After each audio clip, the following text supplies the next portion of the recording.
ప్రియమైన దేవుని బిడ్డలారా, దేవుని మహాకృపను బట్టి గడిచిన ప్రత్యేకమైన నెలంతయు దయగలిగిన దేవుని హస్తపు నీడలో భద్రపరిచి దాచి కాపాడి మరి యొక్క శ్రేష్టమైన పునరుద్ధాన ఆరాధన క్రమాన్ని ఇచ్చిన దేవునికి మహిమ కలుగును గాక. అలాగే మరొక నెలను ప్రభు ప్రేమించి మనకు అనుగ్రహించున్నాడు. మార్చి నెలలోనికి మనం ప్రవేశించాం.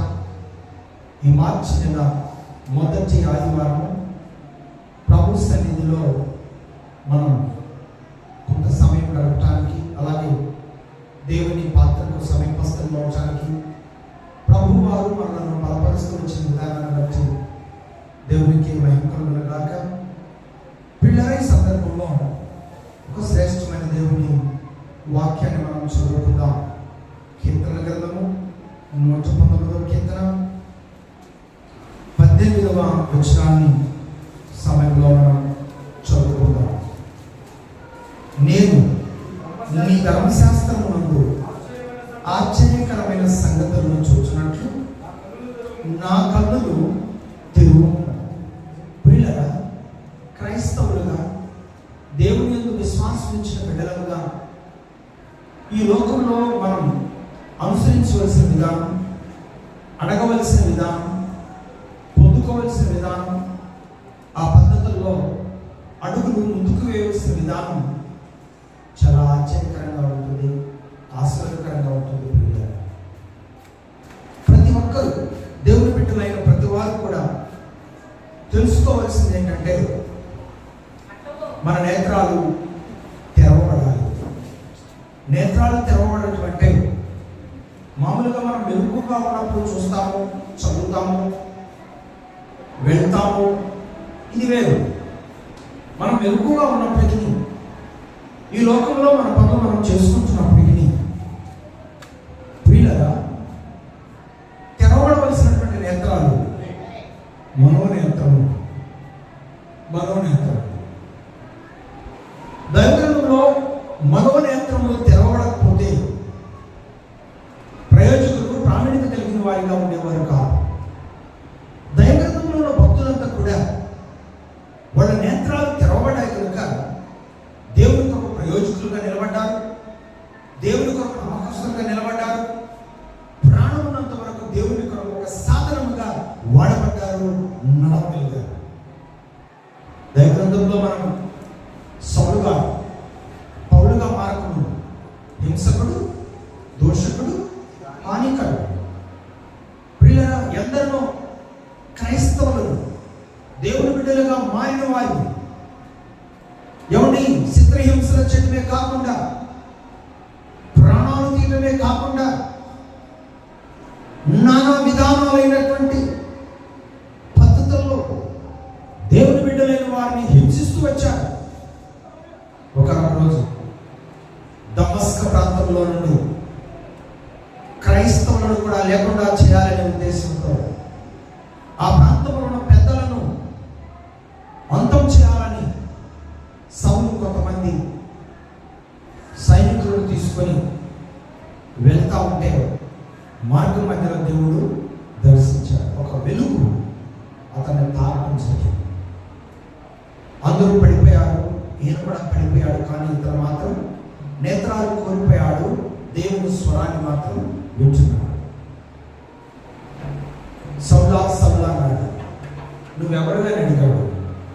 నేను నీవు హింసించుతున్నా యేసు. అయ్యా, నువ్వు ఉన్నవాడు గొప్ప దేవుడు అని గుర్తించలేదు. నీ మహిమ కొరకు నేను బ్రతుకుతాను సమర్పించుకున్నాను. దేవుడు కూడా అతన్ని ఏర్పాటు చేసుకున్నాడు, తన మనసు మార్చుకున్నాడు. అననీయ గారి ద్వారా నేత్రాలు వచ్చే విధంగా ప్రార్థన చేయించాడు. తన మనోనేత్రము తెరవబడింది కనుక తన గర్వము, అహంకారము, హెచ్చింపు జీవితం వాటన్నిటిలో నుండి మార్పు చెందాడు. సాధువైన జీవితాన్ని ప్రారంభించాడు.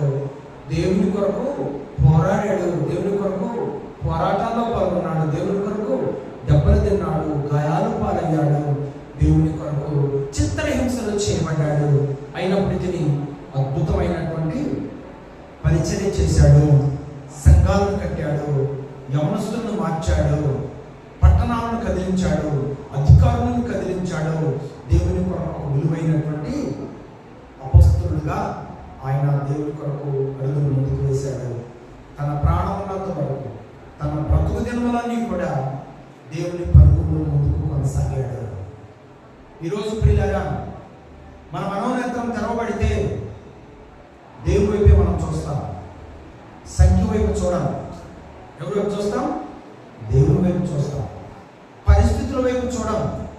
ఎవరి వైపు చూస్తాం? దేవుని వైపు చూస్తాం. దేవునికి మనం నమ్మకస్తులుగా ఉన్నప్పుడు, దేవునికి మనం ఇష్టలుగా ఉన్నప్పుడు, తగిన సమయం వచ్చినప్పుడు దేవుడు తప్పకుండా మన చేయి పట్టుకొని మనల్ని నిలబెట్టి నడిపించే దేవుడు మన ప్రభువైన యేసుక్రీస్తు వారు.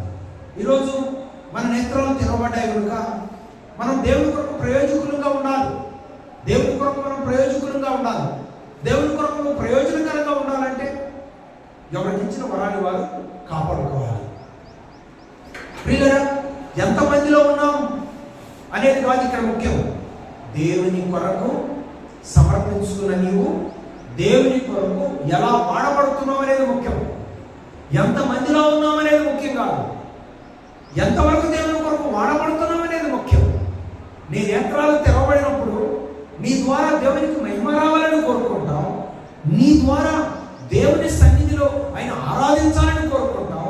దేవుడు నీకు ఇచ్చిన తలంపును బట్టి, వరాన్ని బట్టి ప్రభు సన్నిధిలో దేవుని మహిమపరచడానికి నువ్వు ఇష్టపడతావు. ఈరోజు చక్కగా పాటలు పాడుతూ ఉన్నారు, నేను వింటా ఉన్నా. దేవుడు మహిమ పొందుతున్నాడు, దేవుడు మహిమ పొందుతున్నాడు. చక్కని దేవుడు ఇచ్చిన స్వరాలతో ప్రభువుని మహిమపరుస్తూ ఉన్నాం. మనం ఇంకొకరితో పోల్చుకోకూడదు. దేవుడు మనకిచ్చిన విధానంలోనే మనం నమ్మకంగా ఉంటే అంతకంటే గొప్ప మరి ఒకటి లేదు అని కూడా ప్రభు పేట నేను నమోదు చేస్తాను. గుర్తుపెట్టుకోండి ప్రియులారా, మనం నమ్మకంగా ప్రభువుని వెంబడించాలి, నమ్మకంగా ప్రభువుని ఆరాధించాలి. ప్రభువు మనకిచ్చిన వరాన్ని దేవుని మహిమ కొరకు వాడాలి. ఇవన్నీ మనం చేయాలంటే, ఇవన్నీ మనం చేయగలము. ఎలా? ఎప్పుడు? కేవలం మన నేత్రాలు తెరవబడినప్పుడు మాత్రమే. నేను చెప్తాను, గొప్పగా చెప్తాను, దేవుని కొరకు మీ నేత్రాలు తెరవబడి ఉన్నాయి. దేవుని స్తోత్రం. కాబట్టి దేవుని ఆరాధించడానికి ఇష్టపడుతున్నారు, దేవుని మహిమ కొరకు జీవించడానికి ఇష్టపడుతున్నారు, దేవునికి మొదటి ప్రాధాన్యత ఇవ్వడానికి ఇష్టపడుతున్నారు. ఇక్కడ సంఖ్యలు చూడటం లేదు. మనం ఎవరిని చూస్తున్నాం? దేవుడిని చూస్తున్నాం, దేవుని సన్నిధిని చూస్తున్నాం, దేవుని వాక్యాన్ని, దేవుని నడిపింపును చూస్తున్నాం. ఆ విధానంలో మనం నమ్మకంగా ఉంటే దేవుడు ఇప్పుడు మనం చెయ్యి విడిచిపెట్టడు. దేవుని వాక్యం తెలియజేస్తాం. అందుకే ఈ అనుభవాలన్నీ మన జీవితంలో నెరవేర్చబడాలంటే మన నేత్రాలు తెరవబడాలి. మన నేత్రం తెరవబడినప్పుడు ఇంకా మనం ఆశ్చర్యకరమైన సంగతులను ధర్మశాస్త్రంలో నుండి మనము సంపాదించుకుంటాం. ఇది 119వ కీర్తన ఎవరు రాశారనేది ఇక్కడ రాయబడలేదు, కానీ భక్తులు రాశారు. అవి మనకెంతో ధైర్యాన్ని, ఆత్మబలాన్ని, నడిపింపును ఇస్తున్నాయి. మన నేత్రాలు తెరవబడ్డాయి. మనం ఆశ్చర్యకరమైన దేవుని సంగతులను తెలుసుకోవడానికి ఆసక్తిగా ఉన్నాం. సమయం వచ్చినప్పుడు ఆశ్చర్యకరమైన దేవుని సన్నిధిలో గడపడానికి ఆశగా ఉన్నాం. సమయం వచ్చినప్పుడు పాడటానికి, సమయం వచ్చినప్పుడు మాట్లాడటానికి, సమయం వచ్చినప్పుడు ఆరాధించడానికి, సమయం వచ్చినప్పుడు ఆయన సాక్షిగా నిలబడటానికి, అలాగే క్రియలలో కూడా నేను నీ సాక్షి ప్రభువా, నేను నీ బిడ్డను ప్రభువా అని దేవుడు మనల్ని గుర్తించే విధంగా బాహ్యంగా దేవుని కొరకు నేను ముందుకు వెళ్తున్నాననే సాక్ష్యం కలిగి ఉన్నాం. ఆత్మీయంగా క్రియల రూపంలో నేను దేవుని బిడ్డను, నా ప్రతి క్రియలో, నా ప్రతి ప్రాధాన్యతలో మొదటి ప్రాధాన్యత నా దేవునికి అనే భావనతో మనం అడుగులు ముందుకు వేస్తున్నాం కనుక తప్పకుండా ఆశ్చర్యకరమైన సంగతులు ధర్మశాస్త్రంలో నుండి దేవుడు నీకు బోధిస్తాడు. లేక ఆశ్చర్యకరమైన సంగతులు పరిశుద్ధ గ్రంథంలో నుండి నీకు బోధిస్తాడు అని ప్రభు పట్ల నేను తెలియజేస్తున్నాను. ఎందుకో తెలుసా? నీ నేత్రాలు తెరవబడ్డాయి, దేవుని కొరకు నిలబడ్డావు.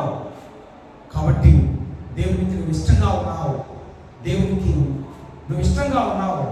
ఆశ్చర్యకరమైన సంగతిలో ప్రభుని బోధిస్తూ ఉన్నాడు కనుక ఈరోజు నువ్వు నిలబడ్డావు, నడిపించబడుతున్నావు, దేవుని సాక్షిగా ముందుకు నడుస్తున్నావు. ఇదే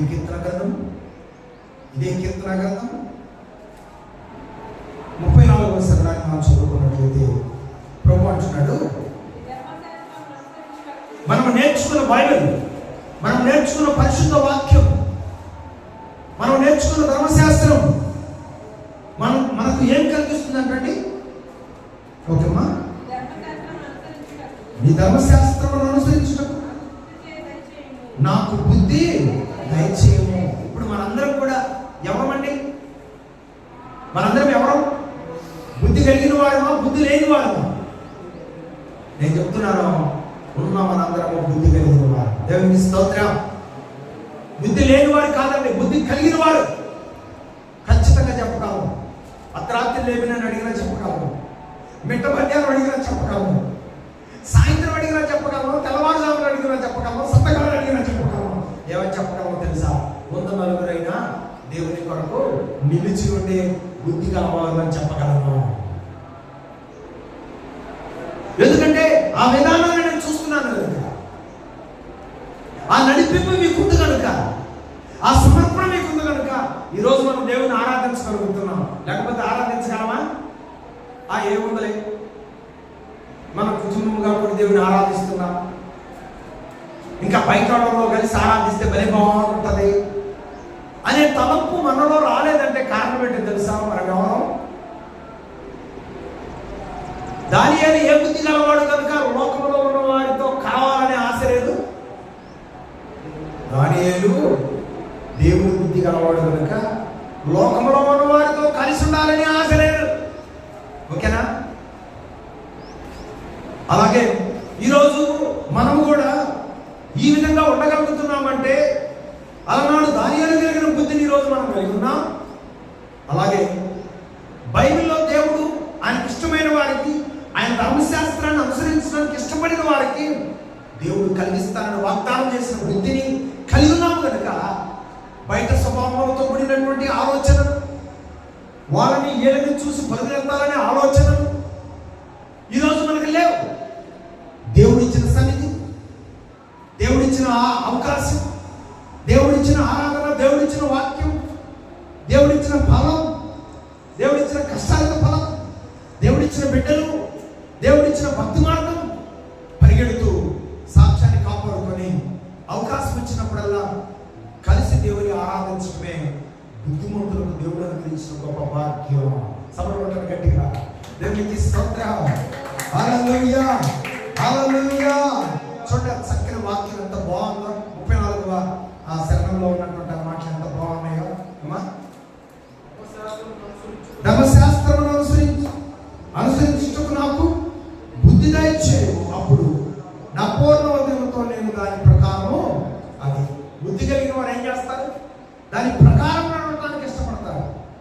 కాబట్టి ప్రియులారా, ఈరోజు మనం దాని ప్రకారం నడవడానికి ఇష్టపడుతున్నామంటే దేవుడు నిర్మించిన బుద్ధిని కలిగి ఉన్నాము కనుక దేవుడు ఇచ్చిన దానితో తృప్తి చెంది, దేవుడు మనం కలిసి ఆరాధించే అవకాశం ఇచ్చిన ఈ ప్రాధాన్యతను కాపాడుకుంటూ అడుగులు ముందుకు వేయగలుగుతున్నామంటే దేవుడు మనకు ధర్మశాస్త్రాన్ని అనుసరించే బుద్ధిని, వాక్యాన్ని అనుసరించి నడుచుకునే బుద్ధిని ఇచ్చాడు కాబట్టి ఈ విధానం మనం ఉండగలిగాం. లేకపోతే ఉండలేమని కూడా నేను ఖచ్చితంగా చెప్పగలను. ఈ బుద్ధిని మీకు అనుగ్రహించిన దేవునికి మహిమ కలుగును గాక. బైబిల్ గ్రంథంలో నీతిమంతులైతే ఎలా ఉంటారంట? జ్యోతుల వలె ఉంటారంట. దానియేలు గ్రంథంలో దేవుడు తెలియజేస్తుంది. నీతిమంతులు ఎలా ఉంటారు? జ్యోతుల వలె ఉంటారు. జ్యోతి తనను తాను ప్రకాశింపజేసుకోవటానికి ప్రయత్నం చేస్తుందా? అది ప్రకాశిస్తుంది కాబట్టి నేను ప్రకాశించాలి అనే తలంపు కలిగి ఉంటుందా? జ్యోతి అంటే పెద్ద జ్యోతి అంటే చంద్రుడు, చిన్న జ్యోతి అంటే సూర్యుడు. మీకు తెలుసా, చుక్కలు మనం పైన చూస్తే దగ్గర దగ్గరగా ఉంటాయి కదా, ఒక్కొక్క చుక్కకు చాలా దూరం ఉంటుందంట. ఒక్కొక్క చుక్క ఎంత పెద్దగా ఉంటుందో కూడా వర్ణించలేనంత పెద్దగా ఉంటుందంట.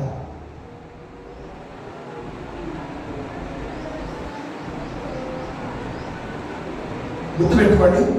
దగ్గర నుంచి చూస్తేనేమో ఒక చుక్కకి చాలా సంబంధం ఉన్నట్లుగా, చాలా గ్రూప్గా ఉన్నాయి అన్నట్లుగా భావిస్తాం.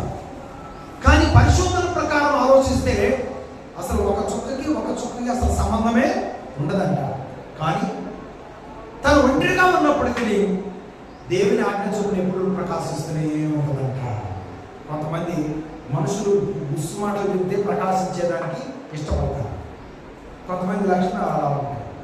కొంతమంది మనుషులు ప్రోత్సహిస్తేనే పరుగులాడతారు, లేకపోతే నాకెందుకు అన్నట్లుగా వాళ్ళ మార్గంలో వారు అనుసరించడానికి ప్రయత్నం చేస్తారు. కానీ బుద్ధిమంతులు ఎలా ఉంటారో తెలుసా? గుంపులో ఉన్నవారు ప్రత్యేకంగా ఉంటారు, ఒంటరిగా ఉన్నా వారి సాక్ష్యాన్ని కాపాడుకుంటారు. దేవునికి స్తోత్రం. కారణం ఏంటో తెలుసా? వారు ఏ ప్రణాళికతో బుద్ధిమంతులయ్యారు? కేవలం దేవుని యొక్క ధర్మశాస్త్రం, కేవలం దేవుని యొక్క వాక్య జ్ఞానం ద్వారా వారు బుద్ధిమంతులయ్యారు కనుక వారి బుద్ధి ఎక్కడున్నా దేవునికి మహిమార్థమైన బుద్ధిగా ఉంటుంది. దేవునికి స్తోత్రం. అందుకే ఈరోజు మీరందరూ ఎలా ఉన్నారో తెలుసా? 10 మంది బుద్ధి కలిగిన కన్యకలలో 5 బుద్ధి లేని వారిగా ఉన్నారు. ఇంకొక 5 మాత్రం ఎలా ఉన్నారు? బుద్ధి కలిగిన వారిగా ఉన్నారు. అలాగే పిల్లగా కొంచెం మంది ఉన్నప్పటికీ మీరు ఎలాంటి వారండి? ఎలాంటి వారు మీరు? బుద్ధి కలిగిన 5 కన్యకల లాంటి ప్రావీణ్యత కలిగినటువంటి దైవ జ్ఞానంతో నింపబడిన బుద్ధి కలిగిన వారు. కాబట్టి మీకు చుక్క ఒంటిగా ఉన్న ఎలాగ ప్రకాశిస్తుందో అలాగే దేవుడు బిడ్డగా నేను ఉన్నాను. దేవుడు నాకు ఇచ్చిన ఆత్మీయత, దేవుడు నాకు ఇచ్చిన సంఘంలో, దేవుడు నాకు ఇచ్చిన స్థాయిలో నా దేవుని మహిమ కొరకు నా బుద్ధిని కాపాడుకోవాలి, నా దేవుని కొరకు ఎల్లప్పుడూ ప్రకాశించాలనే తలంపుతోనే మీరు దేవుడిలో కూర్చుంటారు, దేవుని మహిమపరుస్తారు, దేవుని ఆరాధిస్తారు, అడుగులు ముందుకు వేస్తారు, మీ పని కోసం కష్టపడుతూ ఉంటారు. కాబట్టి మీరు ధన్యులు అనే వాక్యానుసారంగా ఈ 2025 సంవత్సరం మార్చి నెల 2వ తారీఖు మొదటి ఆదివారం రోజున ఖచ్చితంగా ముద్ర వేయబడిన విధంగా నేను మీకు తెలియజేస్తున్నాను. అయితే దేవుడు మీకు అప్పగించిన బుద్ధిని, దేవుడు మీకు కలిగించిన బుద్ధిని మీ జీవితకాలం అంతా కాపాడుకోవటానికి దేవుని ప్రణాళికల్లో మీరు నిలిచిందురుగాక. ఆమేన్ అనండి. దేవుని ప్రణాళికల్లో మీరు నిలిచిందురుగాక. కాబట్టి పిల్లరా, దేవుడు ఇచ్చిన అనుభవాలలో మీరు నమ్మకంగా ఉండండి.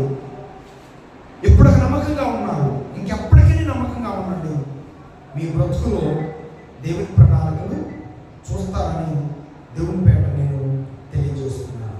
ఎప్పటికీ మీరు నమ్మకంగా ఉండాలంటే ఏం చేయాలి? 37వ వచనం. ఎప్పటికీ మీరు నమ్మకంగా ఉండాలంటే ఏం చేయాలి? ఎంత మంచిగా ఉందో వినండి ఆ మాట. వ్యర్థమైన వాటిని చూడకుండా ఏమా నా కన్నులను తిప్పివేయము అంటే ఏంటి? లోపల నుంచి ఇటు తిప్పటానికి కాదు, ఆ తలంపుల నుంచి కన్నును తిప్పమంటున్నాడు, ఆ ఆలోచన నుంచి కన్నులను తిప్పమంటున్నాడు. ఇప్పుడు ఉదాహరణకి మనం ఇప్పుడు ఆరాధన చేస్తాము. ఎవరైనా కొత్త వచ్చారు, ఏంటి మీరు పుట్టనలుగురినా? మేమైతే 100 మంది అన్నారు అనుకోండి, అక్కడ జారిపోకూడదు. ఎందుకంటే వాళ్ళు కలిగింది వాళ్ళు చెప్పుకుంటూ ఉంటారు, మనకు అవసరం లేదు. మనం కలిగిన దాంట్లో మనం నమ్మకంగా ఉన్నామా లేదా పరిశీలన చేసుకోవటం మనకు నమ్మకం. అవునా కదా? చెప్పండి. వారు ఎక్కడి నుంచో వస్తారు, ఏదో చెప్తారు, వెళ్ళిపోతారు. వాటి మీద మనం దృష్టి పెట్టకూడదు. ఎవరో చెప్పిన వాటి మీద మనం దృష్టి పెట్టకూడదు. ఏంటి మీద మనం దృష్టి పెట్టాలి? మనం కలిగి ఉన్న దాంట్లో తొలగిపోకుండా ఉండే దాని కొరకు మనము దృష్టి పెట్టి నమ్మకంగా మన భక్తిని, మన విశ్వాసాన్ని కాపాడుకొని, దేవుడు మన కొరకు చేసిన త్యాగాన్ని మనం కాపాడుకొని దేవుడికి మహిమార్థం ఈ లోకంలో జీవించుకోవడానికి అవసరం.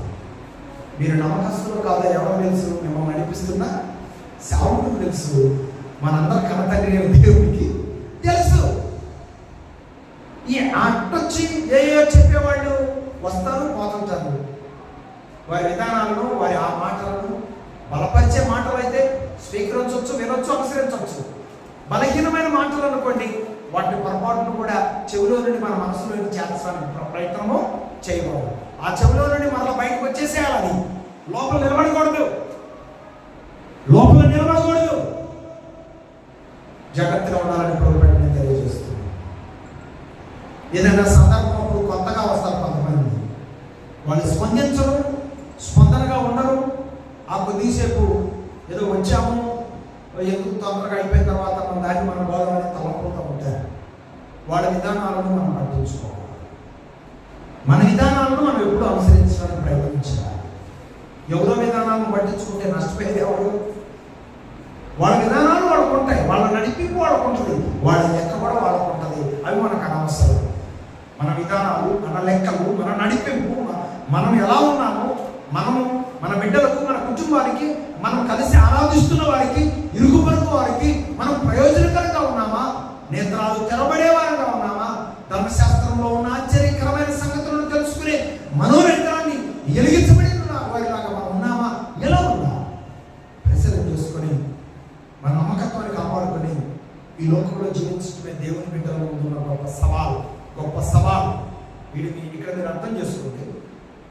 ఇప్పుడు క్రైస్తవ సంఘాలను ఒకసారి మనం గమనిస్తే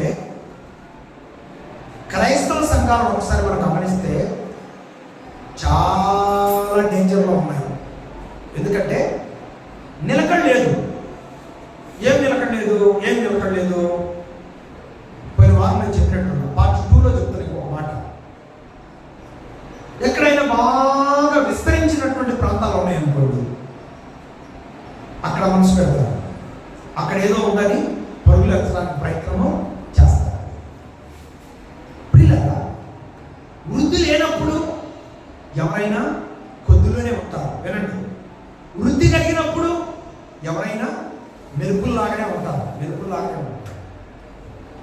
మొన్న రాజమండ్రి జాన్వేశ్వరి గారు ఒక ఈవెంట్ పెట్టారు. ఏంటది? ఆంధ్ర క్రైస్తవ కీర్తనలో కానీ, సియోను కీర్తనలో కానీ ఒక 2 నిమిషాలు 3 నిమిషాలు పాటలు రికార్డ్ చేసి వాళ్ళని పంపిస్తే, ఆ రికార్డ్ చేసి పంపించిన పాటల్లో పాడేదానికి అనుకూలం కలిగినటువంటి వారికి పర్మిషన్ ఇస్తాం, మీరు వచ్చి పాడవచ్చు అని చెప్పి ఒక ప్రోగ్రాం పెట్టారు. అసలు అక్కడ లైట్లు పెట్టారండి, డెకరేషన్ పెట్టారండి. ఏది గుర్తొచ్చిందంటే పాడతా తీయగల లైటింగ్ ఉంటుంది, డెకరేషన్ ఉంటుంది, ఆ టైప్లో ఉంటుంది. అసలు కారణం డబ్బు ఉంది కాబట్టి పెట్టారండి. మరి వాళ్ళతో మనం పోల్చుకుంటే మనం ఏమైనా సాధించగలుగుతామా? అసలు పోల్చుకోవడానికి కూడా అర్హులమేనా? మనం ఏం చేయాలి? వాళ్ళతో పోల్చుకునే దానికి మనం ప్రయత్నము చేయాలి. మనల్ని మనం పరిశీలన చేసుకోవడానికి ప్రయత్నము చేయాలి. ఓకే, ఒకప్పుడు సతీష్ కుమార్ గారు టాయిలెట్ రూమ్స్లో కూర్చొని, బాత్రూంలో కూర్చొని ప్రార్థన చేస్తున్నాడంట. 20 మంది, తర్వాత ఒక 20 మంది దేవుడు ఇచ్చారు. 20 మంది కలిగి ఉన్నప్పుడు అట్రాక్షన్ కలిగినటువంటి డయాస్లు పెట్టాడా? 20 మంది విశ్వాసులు ఉన్నప్పుడు ఆల్రెడీ వాళ్ళు కోటేశ్వరులు ఉండండి. ఎందుకంటే వాళ్ళు ధన సమృద్ధి కలిగిన ఫ్యామిలీలో ఉన్నాయి, వాళ్ళు ఆల్రెడీ ధనవంతులు కాబట్టి వాళ్ళ డయాస్ వేరుగా ఉంటుంది. కానీ నేను ఆత్మీయంగా చెప్తున్నాను, 25 మంది విశ్వాసులను సంపాదించుకున్నప్పుడు ఇప్పుడు ఎలిగిపోయే విధంగా వాళ్ళ కుమారులు పాటలు పాడుతుంటే కింద నుంచి మేఘాలు వస్తాయి, పొగొస్తుంది. దీవించవే సమృద్ధిగా చిన్న కుమారుడు పాడాడు. ఆయన పాడుతుంటే ఏమొచ్చింది కింద నుంచి? అసలు ఆ పాట మీరు ఎప్పుడు చూసారా? సెల్లులో దీవించవే సతీష్ కుమార్ గారు కుమారుడు పాడుతుంటే చూడలేదా మీరు? చూసారా ఎలా ఉంది? పాడతా తీయగా ఎలా ఉందో అలా ఉంది. నాకు కూడా ఆ స్టేజ్ కావాలంటే వచ్చిందా? చెప్పండి, నేను పోల్చేది అందుకు. ఆ స్థాయి కావాలంటే వచ్చుద్దా? మన స్థాయి ఏంటి? చక్కగా కూర్చోవటం, అదే పాట 100 సార్లు పాడు, కానీ అక్కడ అట్ట పాడాలని ఊహించబాదు. ఆత్మీయంగా దేవునికి ఇష్టంగా పాడాలని సంతోషంగా పాడు. ఈ ప్రార్థన, ఈ పాట దేవునికి ఇష్టం. దేవునికి స్తోత్రం. అంటే నేను ఎందుకు చెప్తున్నాను ఇవన్నీ? స్థాయిలను బట్టి అడుగులు వేయడానికి ప్రయత్నం చేయొద్దు. వాళ్ళకి ఆ స్థాయి ఇచ్చాడు, అలా వెళ్తున్నాను. నీకు ఈ స్థాయి ఇచ్చాడు, ఇచ్చిన స్థాయిలో నమ్మకంగా ఉంది. ఎస్, ఆ స్థాయి కూడా నీకు కావాలని కనుక కోరితే 10 ఎకరాలంటే ఒక ఎకరం ఉంది. ఏ స్టేజ్లు కట్టాలనుకుంటే ఆ స్టేజ్లు కట్టచ్చు. ఏమంటారా? 10 లక్షలు 1 లక్ష మీటింగ్ డయాస్ ఏ లెవెల్లో కట్టాలంటే ఆ లెవెల్లో కట్టచ్చు. ఓకేనా? అక్కడ అవన్నీ జరుగుతున్నాయి అంటే అలా ఇచ్చేవారు ఉన్నారు కనుక అలాంటి కార్యాలు జరుగుతున్నాయి. మరి ఇక్కడ అలాంటి పరిస్థితి లేదు కనుక ఉన్నదాన్ని జాగ్రత్త పరుచుకొని ప్రభువును మహిమపరచడానికి ప్రయత్నం చేయాలి. కానీ నేత్రాలకు కనపడే ఆకర్షణను మనం అనుభవించాలనే ప్రయత్నం చేస్తే అప్పుడే మనం తప్పిపోయినట్టు. అందుకే ఈ మాటలు ఎందుకు చెప్తుంది తెలుసా? ఏమైనా ప్రార్థన చేసే భక్తుడు, నా కళ్ళను తిప్పయ్యా, నా కళ్ళను తిప్పయ్యా అంటే ఆ స్థాయిని చూడకూడదు. ఇక్కడ మనం ఏ స్థాయి చూడాలి? ఈ స్థాయిని మనం చూసుకోవాలి. ఆ స్థాయిని మనం ఆశించకూడదు. ఈ స్థాయిని ఎక్కడము ఆశించాలి. ఇవన్నీ ప్రభువు నేర్పే విధానం. సరే, ఇప్పుడు 2 విధానాలు చెప్పారు కదా, ఆ స్థాయి, ఈ స్థాయి. ఇప్పుడు అందరినీ గొప్ప స్థాయిలో నిలబెట్టడానికి ఈ లోకంలోకి వచ్చిన యేసయ్య ఏ స్థాయి కలిగిన చెప్పాలి? ఏ స్థాయి కలిగిన? ఇక ఎవరిని పోల్చడానికి యోగ్యులే కాదు. ఎవరిని పోల్చకూడదు. మేఘాల మీద నడిచే దైవ సేవకులను కూడా పోల్చకూడదు. ఇక ఆయన స్థాయికి వచ్చేసరికి జాగ్రత్తగా ఉండండి. ఇక ధన సమృద్ధిలోకి వచ్చేసరికి ఆయన ఇస్తే పొందుకున్న వాళ్ళం ఎవరైనా. అందుకే ఆయన స్థాయి ఎలాంటి స్థాయి అంటే, ధనవంతుడై ఉండి యేసయ్య దరిద్రుడై ఇలా పుట్టాడయ్యా. ఏమండి? ఎవరండి దేవుడు? ధనవంతుడు. మనకు బుద్ధి నేర్పాలని, జ్ఞానం నేర్పాలని, మార్పు ఇవ్వాలని, పాపశాపాలను నడిపించాలని ధనవంతుడైన దేవుడు, గొప్పవాడైన దేవుడు, సింహాసనాసీనుడైన దేవుడు, పరిశుద్ధుడు పరిశుద్ధుడని తండ్రి ద్వారా ఘనత మహిమ ప్రభావాలు పొందుతున్న దేవుడు. ఏమీ లేదు, తీరుడుగా దరిద్రుడిగా లోకంలో పుట్టాడంటే వాళ్ళందరిని రక్షించి తన చంద్రం చేర్చుకోవడానికి మాత్రమే. అందుకే ఈరోజు మనం ఎవరి వైపు, మన నేత్రాలు ఎవరి వైపు ఉండాలి చెప్పండి? దేవుని వైపు ఉండాలి. ఏమీ లేని స్థితిలో ఉన్నవారు పబ్లిక్ కనపడాలని ప్రయత్నం చేయరు. గొప్పగా ఉన్నతంగా దీవించబడ్డప్పుడు పబ్లిక్ కనపడాలని ప్రయత్నం చేస్తారు. మనం కూడా ఏం చేయాలంటే, ప్రభువా సేవలు, ఆత్మీయతలు, కుటుంబంలో స్థాయిని పెంచు ప్రభువా అని చెప్పి ప్రార్థన చేస్తున్నారు. దేవుడు పెంచితే పెరగాలి.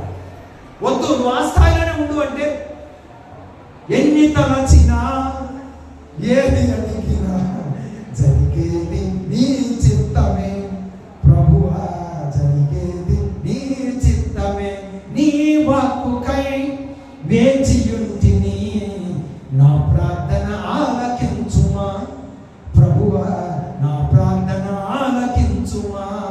ప్రభు చిత్తానికి అప్పగించుకొని దేవుడికి మహిమార్థంగా నేనున్నానా లేదా పరిశీలన చేసుకొని అడుగులు ముందుకు వేస్తూ మన నమ్మకత్వాన్ని కాపాడుకోవాలి, మన భక్తి జీవితాన్ని కాపాడుకోవాలి, మన ఆత్మీయతను కాపాడుకోవాలి, ప్రభు కొరకు పరిగెత్తాలి. ఇలాంటి మనసు మనం కలిగి ఉండాలి. అప్పుడే దేవుడు మనను తనకి ఇష్టమైన వారిని ఎంచుకుంటాడు. తగిన సమయం వచ్చినప్పుడు తప్పకుండా దేవుడు హెచ్చిస్తాడు, తన ప్రణాళికలను నిలబెడతాడు. అప్పటి వరకు మనం కలిగిన బుద్ధిని కాపాడుకుందాం, కలిగిన క్రమాన్ని కాపాడుకుందాం, ఇచ్చిన విధానాన్ని బట్టి తృప్తి పొందుదాం, దేవుని కొరకు నమ్మకంగా జీవిద్దాం, ప్రభు మన కొరకు చేసిన త్యాగాన్ని జ్ఞాపకం చేసుకుందాం, ప్రభు సన్నిధిలో సాగిపోదాం. ఆయన కొరకు, ఆయన మహిమ కొరకు ఎల్లప్పుడూ జీవించి అడుగులు ముందు వేసి బిడ్డలుగా నిలబెడదాం. ప్రార్థన చేసుకుందాం. మంచి సందర్భం వచ్చింది. ప్రభువానికి వందనాలు. ఎన్నో ఆత్మీయ సంగతులు ఈరోజు మీరు నాతో మాట్లాడుతూ వచ్చిన నీ ప్రణాళికలో, నీ సంకల్పంలో, నీ ఆత్మీయతలో మా ప్రభు దినములను సాగిపోయే విధంగా నీ సంకల్పాన్ని స్థిరపరచు.